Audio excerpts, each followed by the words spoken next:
Uprava za kapitalne ukladanja autonomnej pokrajini Vojvodini prek javnog konkursa za finansovanje i sufinansovanje projektov u oblasti zdravstvene zaštiti dodzeljela opšćomu špitalju Verbas kolo 27 milioni dinari.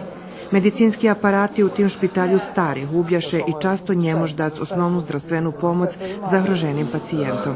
Dobijanjem danas endoskopskog stuba i svega onoga što spada u domen minimalno invazivne hirurgije i dobre dijagnostike u sklopu gastroskopije, kolonoskopije, endoskopske hirurgije zaista dobro došla ovoj bolnici. Postoje ljudi koji ovo mogu da rade. Naravno da će se lista čekanja sigurno smanjiti ovim aparatima, kao i aparatima za anesteziju. Vesna Kopitović, pokrajinska sekretarka za zdravstvo, socijalnu politiku i demografiju, hvaraže u Vojvodini hibja 760 specijalisti, a u opštem špitalju Verbas njet dos pedijatroh i ginekologoh. Lekarine specijalizacije koji danas postoje i koji će se vratiti za 4 godine kao gotovi specijalisti, njih neko treba da finansira. Opšta bolnica Vrbas, kao i sve ostale bolnice, predviđene su da od svojih slobodnih sredstava finansiraju. To je prosto nemoguće.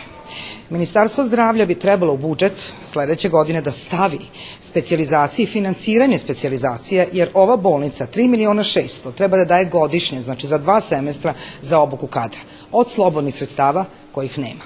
U opštem špitalju Verbas ljičaše žitelje z ostaloho Južnobačkog okruhu.